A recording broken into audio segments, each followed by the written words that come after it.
Hey friends, welcome back to Cut the BS, Build the Dream. I'm your host, Brittney Kosev, single mom, business owner, real estate investor, and someone who believes the world doesn't need more talk. It needs more doers. This episode is for every dreamer who's deep in the grind, wondering if all the effort is going to pay off. Maybe you're asking yourself, is this going to work? Is this even freaking worth it? Or maybe the most piercing question of all, am I good enough to do this? So let's talk about those questions today, not just from business perspective, but from a deeply personal one as well. Because when everything feels uncertain, the thing that will carry you through isn't talent, it's discipline. And discipline, it's a choice. So let's get into it. You've all been at that crossroads moment, right? Where entrepreneurship will take you to the edge of yourself. You'll have wins, sure, but you'll also have some dry months, rejected ideas, ignored emails, sleepless nights, wondering if you're crazy for doing this. I know I have. These moments are more than tests of strategy. They're truly tests of identity.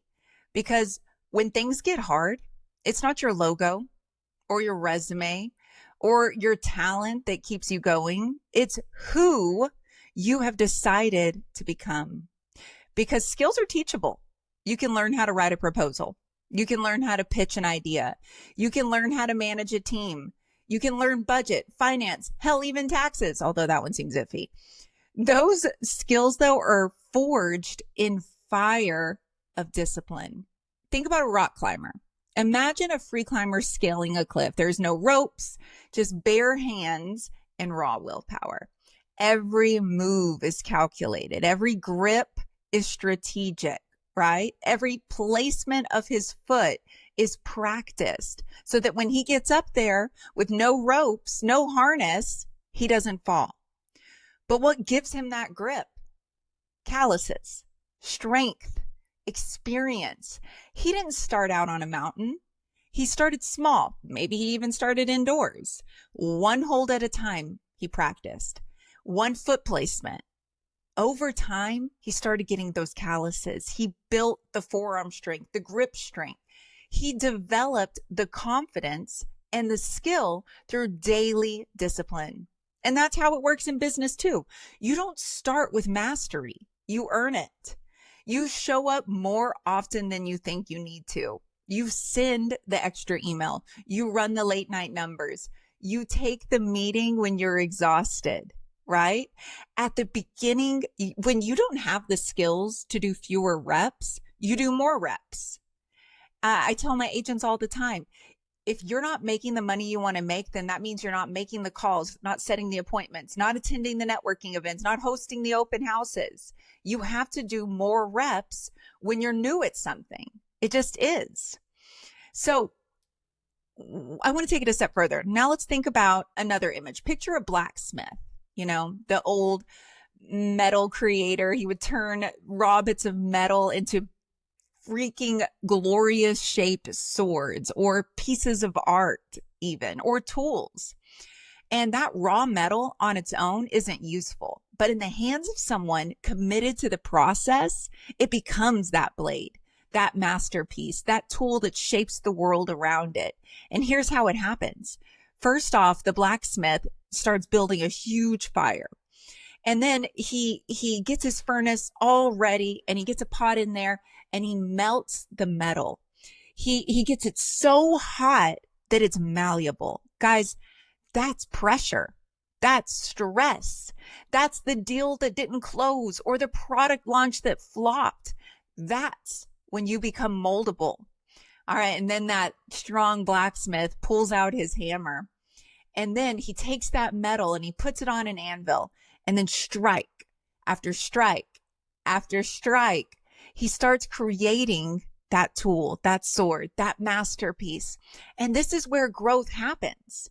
It's not pretty. You're going to get struck, but it's intentional. And then the blacksmith, he takes that new thing he's creating, that sword, and then he dips it into water or oil. That's called the quenching. It's a very rapid cooling process that locks the new sword into its form. And this is where you guys stop bending and you start holding your shape in that quenching. Discipline makes your identity stick.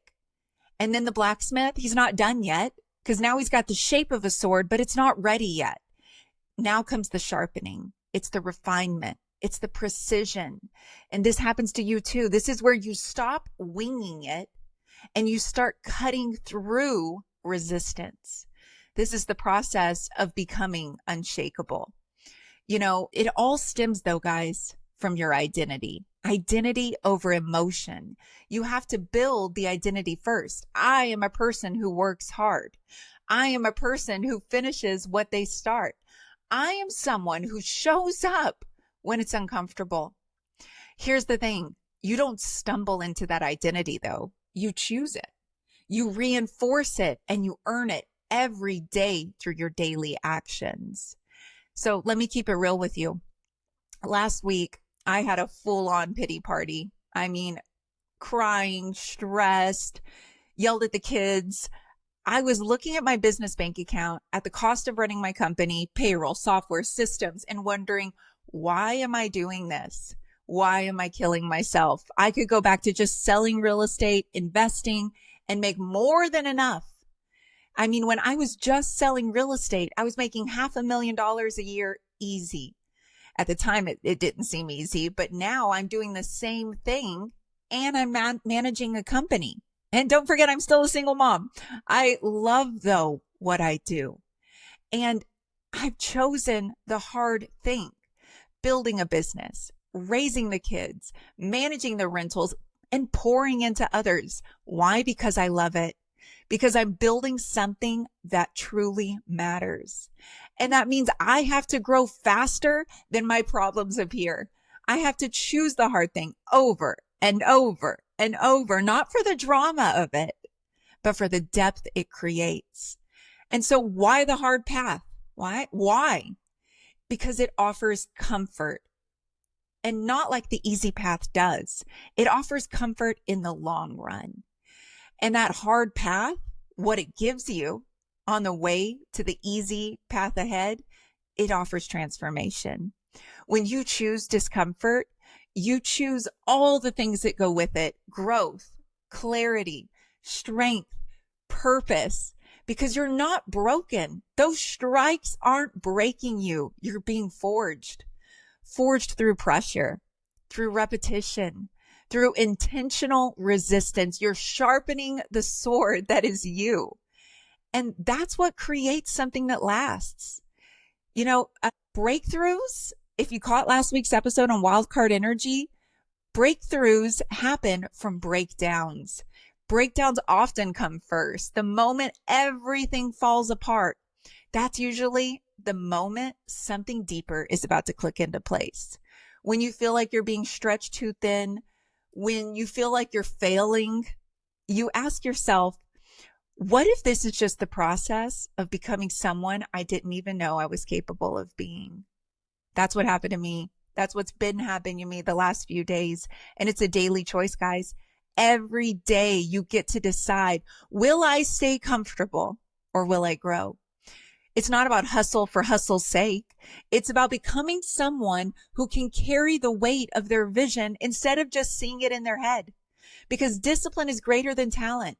Conviction is greater than convenience. Growth is greater than fear. So let me ask you, do you want to be skilled? Sure. Or do you want to be unshakable? Because the people changing their lives, building companies, impacting the world, they're not the most talented. They're the most disciplined. They choose the hard things. They choose the early mornings, the quiet seasons, the uncomfortable growth, rejection without quitting. You want the big dream? Well, you have to start by building the strong identity. You don't need perfect conditions. You don't need to feel ready. You just need to choose the hard thing and then do it again and again tomorrow.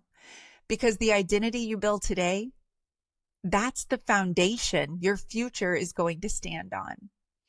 Absolutely. There's no way around it, guys. You have to do the hard things, and you're going to grow from it. I hope that what's happening right now in my business is going to help me cut the BS and get closer to my dream. So how do you do it? How do you cut the BS to get closer to your dream? Here's the truth. You're not here because you're the most talented. You're here because you've got something to build. And that thing, it doesn't need more potential. It needs more discipline, because talent isn't a spark, but discipline is the fire that keeps burning long after the mood fades, long after the motivation disappears. And if you want a life that's unshakable, if you want a business that survives the storms, if you want to look in the mirror and say, damn, I built this, then stop waiting and start choosing. Choose the hard thing. Do it again. Do it again tomorrow and again the next day, because that's where the magic lives, in the repetition, in the resistance, in the refusal to quit. You don't need to feel ready. You just need to become the kind of person who shows up anyway. So I'll leave you with this. Be louder than your excuses. Be stronger than your circumstances or your past decisions. And be so damn consistent, they have no choice but to take you seriously. This is Cut the BS, Build a Dream, and I'll see you next time.